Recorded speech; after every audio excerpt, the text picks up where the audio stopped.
The explosion happened at night, when the city was sleeping under the stars. No one heard the bang, only the lights went out for a minute, then came back on. In the morning, people woke up as usual. They made coffee, read the news, and got their children ready for school. The sky was clear, the air was fresh. The thermometers showed 20 degrees. The wind blew in from the sea, carrying the smell of salt and seaweed.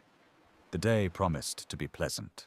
By noon, the first people began to notice a strange sensation. Their skin felt tight, as if after a long sunbath, but there was no pain. None at all, just a slight tingling sensation that quickly disappeared. Many decided it was an allergy or vitamin deficiency. Doctors at clinics threw up their hands. The tests showed normal results. Blood pressure was fine, body temperature was stable, pulse was steady. By evening, pharmacies had run out of burn creams. Long, nervous lines formed. People complained of tight skin. Television reported a preventive shutdown of the station. A technical malfunction, nothing serious. Repairs would take a week. The night was restless. Many tossed and turned in their beds, not understanding what was wrong. Their skin burned with an invisible fire, but it was painless. Children complained less than adults. Their bodies were younger and stronger. They ran around in the yards, laughed, and played ball carefree. On the second day, the authorities announced a minimal dose of radiation. Nothing dangerous, they assured everyone. The background radiation was within normal limits, so there was no need to panic. But dosimeters in stores sold out in an hour. Those who managed to buy them checked everything around them. The devices remained silent, showing safe readings. The strange thing was that no one felt any pain. The skin reddened, flaked, and cracked, but remained insensitive. Doctors began to talk about mass psychosis, collective hysteria, suggestion, panic. They prescribed sedatives and recommended rest. 3 days later, the first patches of baldness appeared in the city. In young people, in old people, in children. Hair fell out in clumps without pain. Mirrors in homes became enemies. People avoided their reflections, covering the glass with cloth. Looking at themselves became unbearable. But the city continued to live. Shops were open. Buses ran on schedule. People went to work because they didn't know what else to do. On the 4th day, schools closed. Officially, it was a flu quarantine. Unofficially, it was because too many children looked frightening and strange. Hospitals began to fill up. Not because people were physically ill, it was simply that fear demanded explanations, diagnoses, at least some answers. Blood tests showed strange changes. White blood cell counts were falling, red blood cells were deformed. But there were no symptoms of illness at all. Neurologists were the first to discover that nerve endings had stopped working. You could pierce the skin with a needle and the person would feel nothing. It wasn't anesthesia. It was the destruction of the very ability to feel. The receptors were dying quietly, imperceptibly, without warning. On the 5th day, the children were evacuated. Buses left for the north, to the mountains, away from the coast. Mothers cried, but there were few tears. The men stayed behind. Someone had to maintain order and keep the systems running. They walked the streets with red faces. The water from the taps was clean. They checked it repeatedly. No contamination. But people still bought bottled water in bulk. They cooked less food. Their appetite disappeared not because of nausea, but because of indifference. It was as if the body had forgotten about hunger, switching to survival mode. On the 6th day, the first ulcers appeared. Internal ones, invisible from the outside. Stomachs bled, intestines failed, but there was no pain. People suddenly collapsed in the streets. They were walking along, and suddenly they sank to the asphalt. Not from pain, not from weakness, just suddenly. The ambulances couldn't keep up. There were too many calls and too few vehicles. Dispatchers cried into the phone, not knowing who to help. By the evening of the 7th day, the morgues were full. The bodies lay in rows, covered with white sheets. Their faces were calm and serene. Priests worked without interruption. They performed funerals, prayed, and comforted the living. They themselves were red-faced and balding, but they continued to serve. On the 8th day, the city fell silent. Cars stood abandoned in the middle of the roads. Traffic lights blinked idly. The wind blew empty bags around. Those who could leave did so on foot. They took water, canned food, and warm clothes. They headed north, following the evacuated children, hoping. Those who remained gathered in groups, in hospitals, in churches, in school gyms. They stuck together because loneliness was unbearable. The electricity worked for another week. The automatic systems kept things going until the fuel ran out. Then the city was plunged into darkness. The stars above the empty streets shone brightly. Without the city lights, the sky seemed endless, studded with millions of distant cold suns. On the 10th day, it rained. Warm spring rain, long awaited. It washed the dust off the asphalt, filled the puddles, drummed on the roofs of the houses. The few who remained went out into the rain. They stood with their faces raised, hoping that the rain would wash away the invisible curse. But the water only flowed down in red streams. The skin continued to decay, cells died, tissues disintegrated. The process was irreversible. The radio was still broadcasting from the north.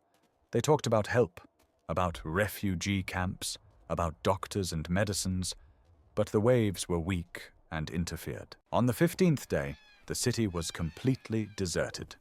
The last residents had either died or left. Only those who could not move remained. The birds were the first to return. Seagulls circled over the port, crows perched on wires. They did not feel the invisible. Their organisms were more resistant. Cats and dogs roamed in packs. They searched for food in abandoned houses and drank rainwater. Some were sick, but many survived quickly. Plants continued to grow. Grass sprouted through cracks in the asphalt, trees turned green, and flowers bloomed. Nature was unaware of the tragedy. On the 20th day, the first group arrived from the north. Scientists in protective suits with instruments and equipment. They walked cautiously. The dosimeters were silent. The radiation level was normal, almost background. But the sensitive instruments showed something else, a special type of radiation, something new. It penetrated deeply and had a selective effect.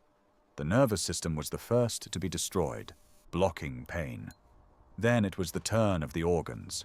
The scientists took samples: soil, water, air, and tissue from the dead. Each sample was sealed, labeled, and sent to laboratories for further analysis. On the 25th day, they found the first survivor. An old man was sitting on a bench in the park, looking at the sea. His skin was red. He said he hadn't felt any pain for 2 weeks. He ate little and slept poorly, but he wanted to live. He just sat and watched the waves quietly. He was taken north to a special hospital. There were several others like him there, those whose bodies had resisted longer than the others. Doctors studied them around the clock. They searched for the key to understanding, a way to treat them, a way to stop the process. But each case was unique.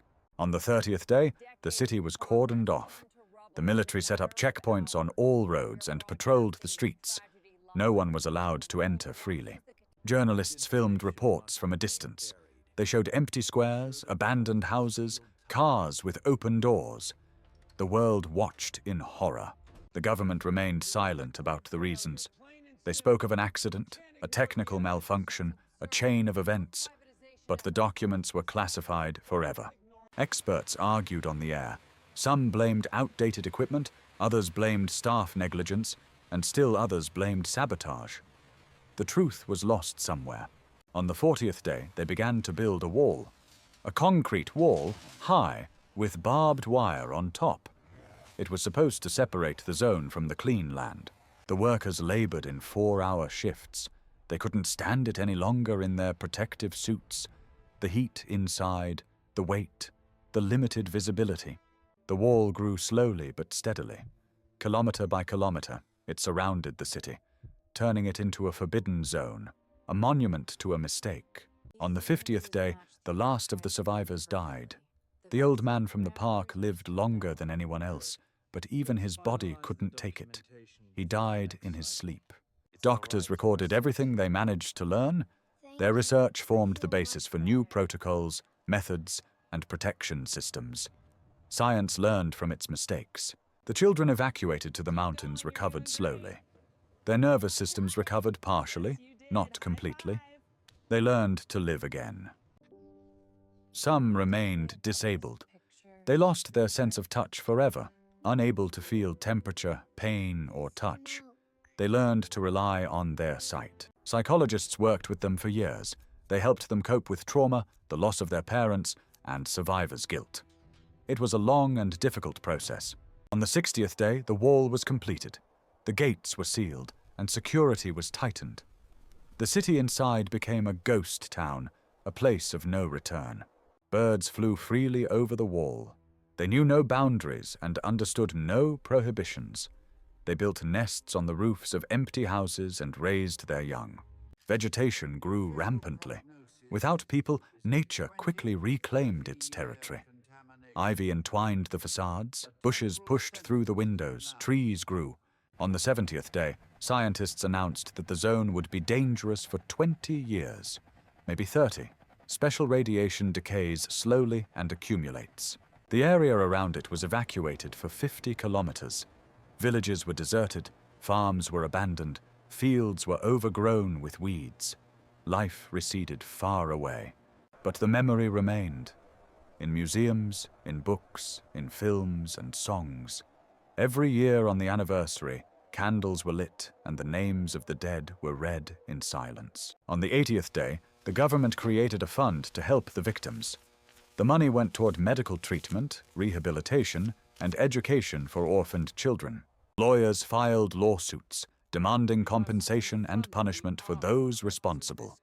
The trials dragged on for years, decisions were appealed, and cases were lost somewhere. Those responsible were not found, or perhaps they did not want to find them. Responsibility was blurred among dozens of people, organizations, and agencies. No one was held accountable. On the 90th day, the first journalist entered the zone illegally. He filmed a report and showed the world the true scale of the destruction and desolation. He was arrested, but the footage had already spread across the internet.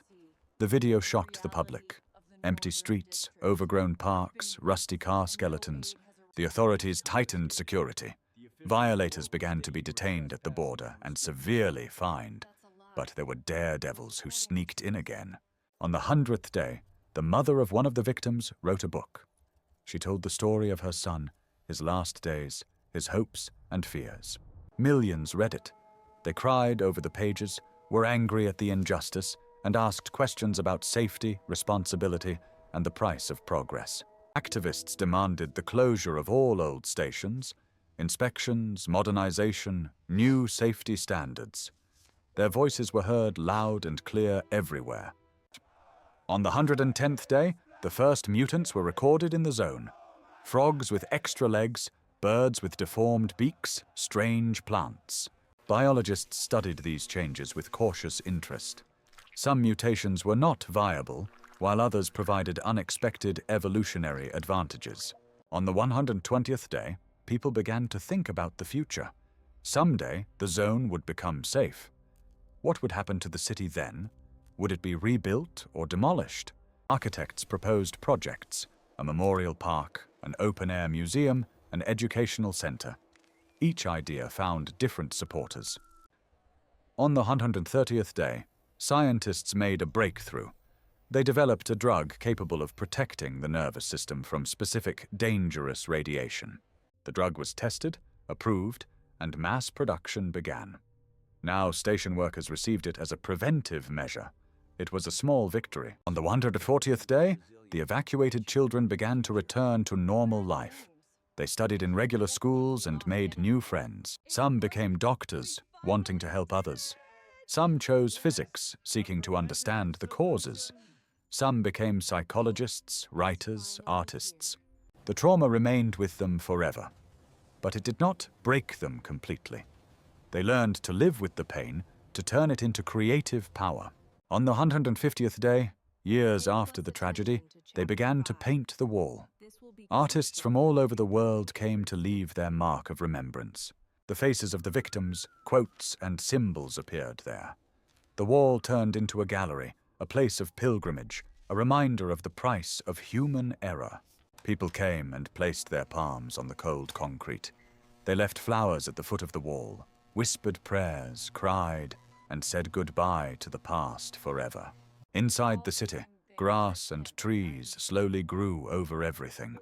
The asphalt cracked, buildings crumbled, and bridges rusted. Time relentlessly did its work. Foxes made their dens in the basements of banks. Deer grazed on former squares. Wolves howled at crossroads under the moon. Wild nature returned here. Researchers recorded amazing changes. Radiation receded faster than expected. The soil was cleansed, and the water became clearer year after year. After 15 years, the radiation level had halved. After 20 years, it was almost safe. Nature was healing itself, stubbornly, without human help. Biologists discovered new species of insects, butterflies of unprecedented colors, beetles with a special shine on their shells. Evolution was creating life out of nothing. Botanists studied pioneer plants.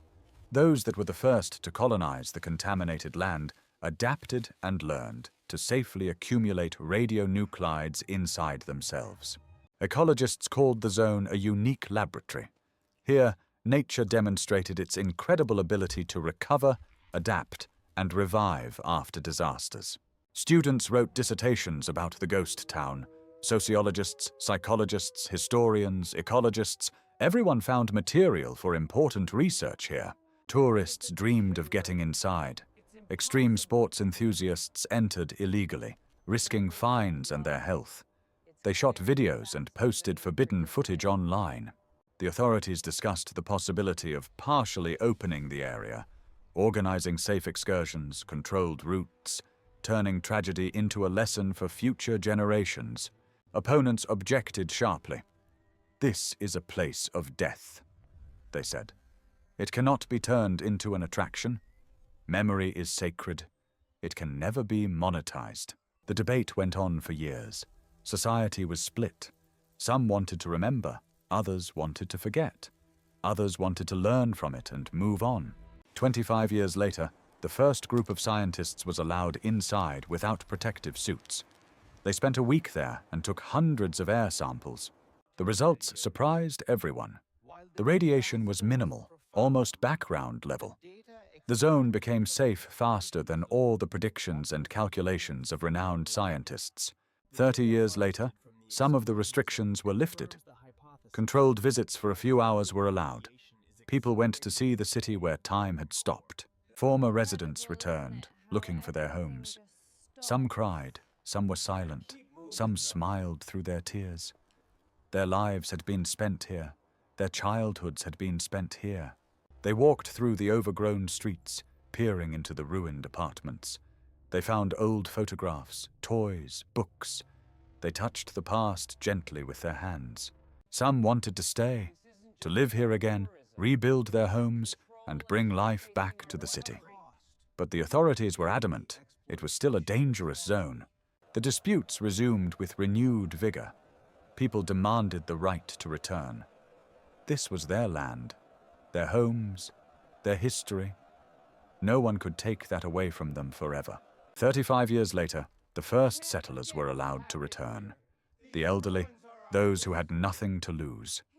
They quietly built new houses on the old streets. Electricity was supplied by solar panels. Water was pumped from deep wells, checking every drop. Life returned slowly, cautiously, step by step. Young people came to help. Volunteers cleared the streets, painted the facades, and planted trees. The city awoke from its long sleep gradually and uncertainly. The first coffee shop opened. It was small, with only 5 tables, but its appearance became a symbol.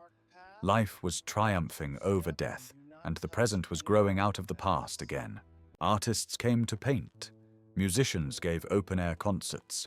Writers found inspiration in the amazing contrast between the ruins and the new life. 40 years later, 200 people were already living in the city. A school, a medical center, and a store were built.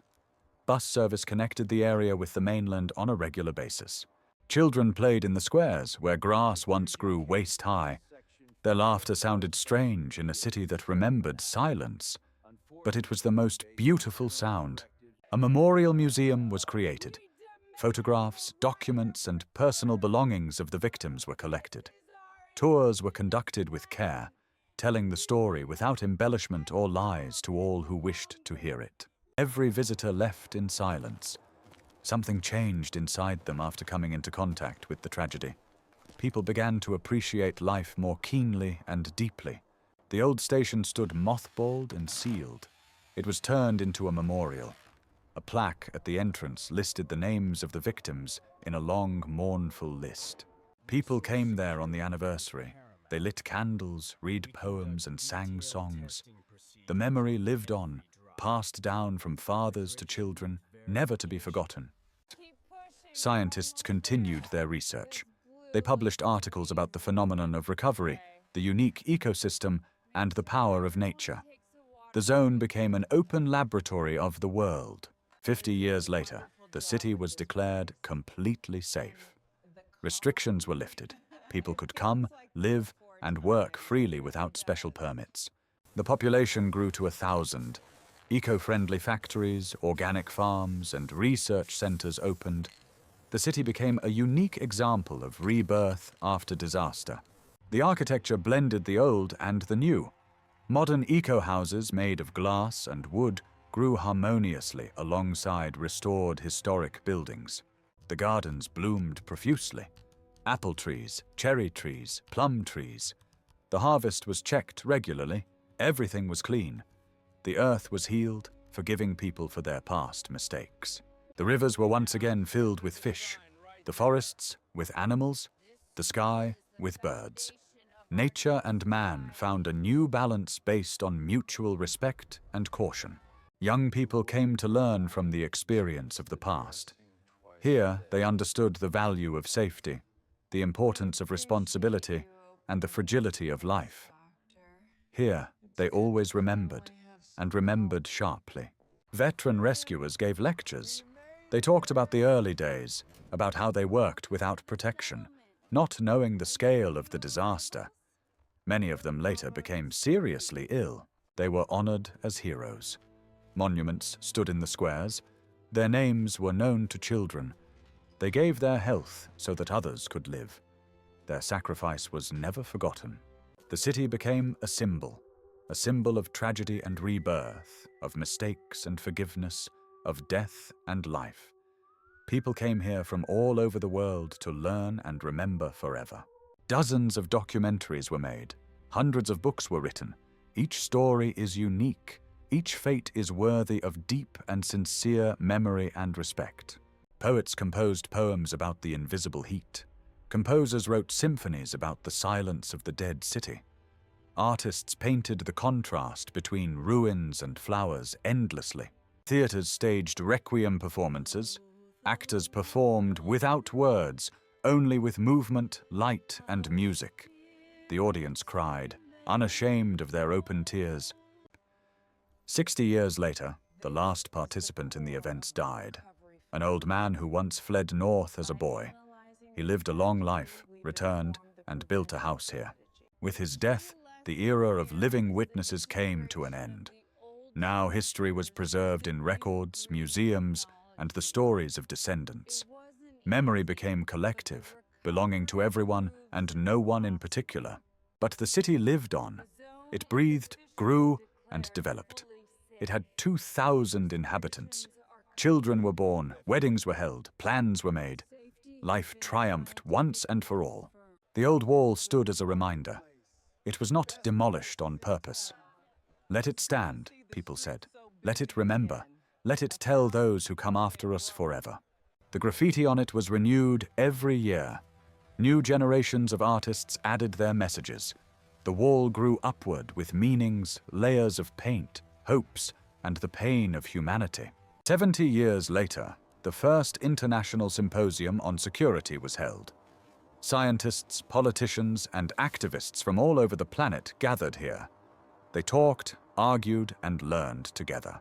They adopted a declaration: strict standards, international control, transparency, responsibility. What was missing then? What could prevent a repeat of the tragedy? The city became the headquarters of an international security agency. Symbolic. From the site of the tragedy, an organization was born, designed to protect the world from similar disasters forever. Children learned the history of the invisible heat in schools around the world. It became part of the mandatory curriculum. Remember, so as not to repeat. No, in order to protect your future. 80 years later, the ecosystem of the zone was recognized as a unique biosphere reserve. Species that had adapted in a special way were preserved here. Thousands of tourists came. They looked at the city, walked along the trails of the reserve, and learned in the museum. They left changed, thoughtful, and always more responsible. The locals were the keepers of memory. They told stories, led tours, and answered questions. Their life here was a conscious and important choice. 90 years later, a child was born whose great-great-grandparents had died in the early days. The circle was complete. Life had returned in full. The city was their home again and forever. Holidays were celebrated with special feeling. Remembrance Day was quiet, with candles. Rebirth Day was joyful, with music. Two poles of one story, two parts of a single whole. The invisible heat receded forever. But the memory of it lived on. In the stone walls, in the stories of the elders, in the children's textbooks, in the hearts of the people, there was always and everywhere warmth. And every morning the sun rose over the city. Its light was clear and transparent. Birds sang, trees rustled, children laughed. Life went on and on forever.